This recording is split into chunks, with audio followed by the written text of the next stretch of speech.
Baik, setelah Bapak semua jelaskan dari awal hingga akhir tentang bagaimana perubahan kinerja CPT, gigi manual terhadap perubahan dengan sistem gigi otomatis atau dengan namanya CPT, sudah Bapak jelaskan semuanya secara gamblang.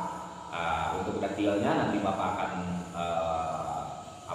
bahas lagi dengan detailnya. Ini hanya sebatas gamblangnya saja. Oke, untuk hari ini, untuk waktu ini Bapak akan masuk ke bagian sesi tanya jawab. Mangga, silakan. Yang mau tanya jawab, yang mau bertanya, monggo. Saya Pak. Ya. Pak, tadi Bapak menjelaskan dari awal tentang sistem CPT ya, pertama dari sejarah, perubahan, sampai ke istilah untuk CPT itu nyaman dan praktis. Nah, itu kan menurut pandangan Bapak ya. Menurut saya pun seperti itu Pak, hampir sama. Cuman saya punya pemikiran, bisa nggak kalau sistem CPT itu dipakai untuk drag race? Soalnya saya pernah ngedengar untuk sistem CPT itu otomatis CPT itu dimodif Pak sedemikian rupa untuk ke setelan racing. Jadi mereka bisa berkompetisi seperti itu Pak. Gimana Pak? Oke, untuk jawaban tadi, motor kendaraan CPT dirubah menjadi kendaraan kecepatan tinggi. Bisa. Tapi dalam arti tanda kutip di sini bukan peruntukannya. Karena itu kendaraan itu adalah kendaraan penumpang. Semua sudah memang dari konstruksinya, dari jenis tenaganya, dari mesinnya, sasis, rangka dan sebagainya, itu sudah memang diperlukan untuk kendaraan penumpang. Tiba-tiba dirubah menjadi kendaraan berkecepatan tinggi. Hal itu sendiri yang akan istilahnya terjadi miss ya. Nah, apa saja? Misalkan kalau dicontohkan seperti kita memakai sepatu. Nah, sepatu sepak bola dengan istilahnya sepak bola lapangan dengan sepatu yang namanya sepatu bulu tangkis. Dua-duanya sama sepatu sebagai pelindung kaki. Tapi kalau bukan peruntukannya akan berbeda hasilnya.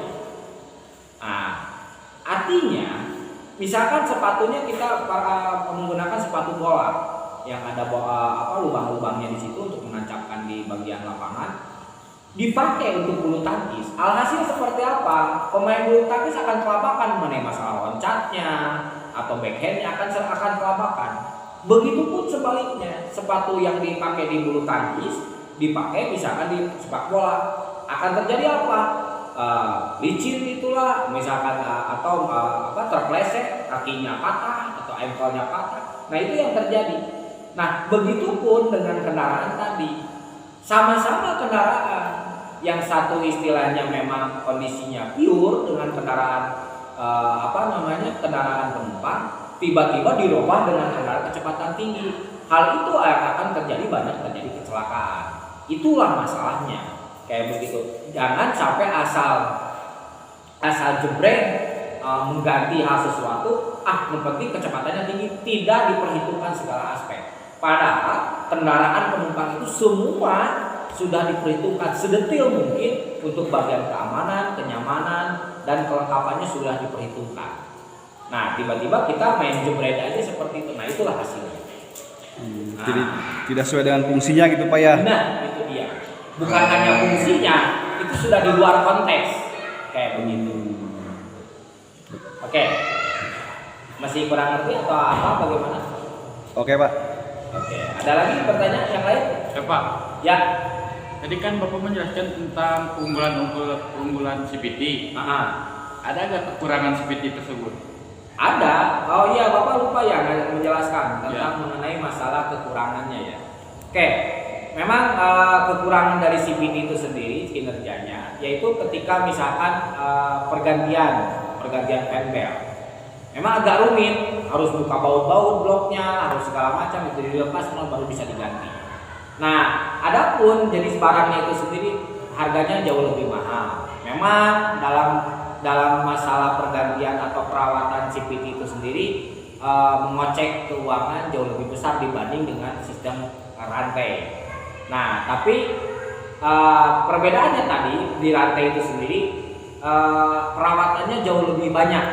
Malah ada yang perawatan seminggu sekali yang harus diperhatikan segala macam. Nah seperti itu. Nah dibanding dengan CPT yang terlindungi semuanya, dalam artian tidak ada istilahnya perawatan seperti tadi, hanya sebulan sekali semuanya servis sudah selesai. Dan juga Pembel itu awetnya juga tahan lama kayak begitu. Jadi nggak usah khawatir, memang sudah diperhitungkan semuanya keawetannya, makanya pengecekan keuangannya agak mahal tapi itu sesuai dengan keawetannya. Oke, ada lagi yang bertanya? Kalau memang cukup pertanyaannya segitu ya untuk menambah wawasannya. Kalau memang masih ada yang kurang mengerti, silakan kontak ke Bapak ke WA ataupun ke bagian classroom, nah atau ke e-learning. Silakan kalau memang ada yang mau dibahas lagi, Bapak akan jelaskan nanti seperti itu. Pak, satu lagi boleh Pak? Oke, ya silakan. Tadi bilang perawatan ya Pak ya, Bapak bilang perawatan. Perawatan berarti lebih ke parts Pak ya, ke bagian spare part. Nah, itu dari segi ekonomis Pak, CPT lebih ekonomis atau lebih dibanding transmisi manual? Tadi kan Bapak jelaskan bahwa memang masalah perawatan jenis CPT itu akan lebih boros masalah uangnya, emang lebih mahal gitu. Tapi tahan lama nggak Pak? Nah itu dia, sesuai. Jadi memang mahal tapi memang tahan kayak begitu. Jadi tidak cepat rusak atau bagaimana, enggak gitu. Jadi memang sudah sudah mahal itu sendiri sesuai dengan ketahanan itu sendiri. Gitu. Jadi pabriknya sudah memperhitungkan gitu, ketahanannya, tahan panasnya, semuanya sudah diperhitungkan. Makanya masalah yang seperti tadi jadi mahal juga, awet, kebayar seperti itu. Nah, ada lagi yang masih bertanya? Kalau memang cukup segitu, Bapak tutup di sini. Kalau memang masih ada yang kurang mengerti, langsung bisa hubungi ke Bapak ke WA atau ke e-learning ke sekolah atau ke bagian classroom di sekolah. Terima kasih dari Bapak, mudah-mudahan ilmu yang dari Bapak ini bermanfaat, bisa mencapai tingkat kalian justru lebih baik lagi. Dan jangan lupa untuk 3M, yaitu menggunakan masker, mencuci tangan, juga menjaga jarak. Tetap sehat, mudah-mudahan kita bisa lepas dari kondisi pandemi ini. Terima kasih dari Bapak. Assalamualaikum warahmatullahi wabarakatuh.